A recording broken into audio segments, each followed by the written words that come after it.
কুরবানির পশুর নাম মহিষ রঞ্জন, কুরবানি পশুর নাম হিরো আলম, কুরবানি পশুর নাম সাকিব খান। বিভিন্ন মানুষের নাম দিয়ে আকর্ষণ করা হচ্ছে কুরবানি পশুর নাম। এই জাতীয় নাম দিয়ে এই পশু দ্বারা কুরবানি জায়েজ আছে কিনা, খুবই গুরুত্বপূর্ণ একটা বিষয়। আমি এর আগে একটা বলি, দেখেন আমরা কুরবানি করছি কার জন্য? আল্লাহর জন্য, তাই না? আল্লাহকে রাজি খুশি করার জন্য কুরবানি করছি। এখন মানুষ নাম হিরো আলম দিলে আমার কুরবানি গরুটার দাম বেশি হবে, মানুষ বেশি জানবে, অথবা প্রচার বেশি হবে, অথবা আমি হিরো আলম কিনলাম, সাকিব খান কিনলাম, লিওনেল, হ্যাঁ মেসির নামও দেয় আবার মাঝে মধ্যে, আবার নেইমারের নাম, বিভিন্ন কিছু নাম, এই টাইপের নাম দিয়ে এটা আমার মনে হয় আল্লাহর হুকুমের সাথে এক ধরনের ঠাট্টা মশকরা করা। এটা তো কুরবানি আল্লাহর জন্য করছি। আচ্ছা, কি হতো যদি ওই কুরবানির বিধানটা যদি থাকতো, যেমন হাবিল আর কাবিল আমার যে কুরবানিটা হয়েছিল, যে আল্লাহ প্রিয় বস্তুটা উমুক পাহাড়ে রেখে আসতে হবে, আপনি খেতেও পারতেন না, এত বড় কুরবানি দেওয়া, এই মানুষ দেখানো থাকতো না। দেখেন, যদি ছবি ফেসবুকে দেওয়ার উদ্দেশ্য থাকে, মানুষকে জানার উদ্দেশ্য যদি হয়, কুরবানি কবুল হবে না। কারণ লৌকিকতা থাকলে আল্লাহ ইবাদত কবুল করবে না।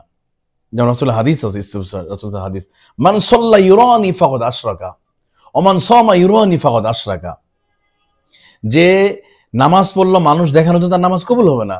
যে রোজা করল, ওমান তাসাদ্দাকা ইউরানি ফাকাদ আশরাকা, যে মানুষ আমাকে নামাজি বলবে, দানবীর বলবে, এজন্য আমি দান করলাম, তো তার কবুল হবে না। ঠিক একইভাবে কুরবানি হিরো আলিম নিলাম, মহিষ রঞ্জন ভাইরাল নাম, বাস এটা দিলে মনে হয় মানে মানুষ বেশি জানবে, দামি গরু হয়েছে, আমি এলাকার বড় ব্যক্তি, এর উদ্দেশ্য যদি থাকে তাহলে আপনার কুরবানি কবুল হবে না। কারণ এটা একমাত্র আল্লাহর জন্যই হয়।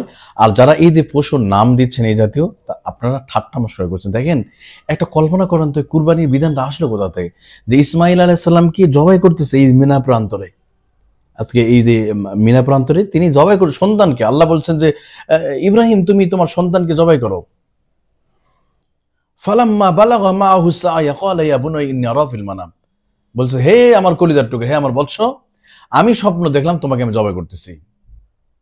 তো সন্তান বলছে, বাবা আযবাহুকা ফানজুর মাযা তারা, তুমি স্বপ্নে যা দেখছো তুমি তাই বাস্তবায়ন করো। তো ইব্রাহিম আলাইহিস সালাম নিজের সন্তানকে কুরবানি করতে যাচ্ছে, তো সেই কুরবানি নিয়ে আমরা তামাশা করতেছি। কল্পনা করেন, কুরবানি পশুর নাম হিরো আলম, কুরবানি পশুর নাম লিওনেল মেসি, এই জাতীয় নাম দিয়া থেকে বিরত থাকেন। আর যে পশুগুলো নাম দিয়ে পশু ক্রয় করার দরকার নাই, কারণ এটা মানুষকে দেখানোর জন্য, লৌকিকতা। আল্লাহ ইবাদত কবুল করবে না। যেই ইবাদতের ভিতরে লৌকিকতা থাকে, ওই ইবাদত আল্লাহ তাআলা কবুল আর মঞ্জুর করবে না। আল্লাহ তাআলা আমাদেরকে বুঝার তৌফিক দান করুক। এই জাতীয় নাম দেওয়া থেকে বা মানুষ দেখানোর উদ্দেশ্য যদি থাকে, এগুলো থেকে আল্লাহ তাআলা আমাদেরকে সবাইকে বিরত হওয়ার তৌফিক দান করুক। হাযা মা ইনদি ওয়াল ইলমু ইনদাল্লাহ, আলাইহি তাওয়াক্কালতু ওয়া ইলাইহি উনীব।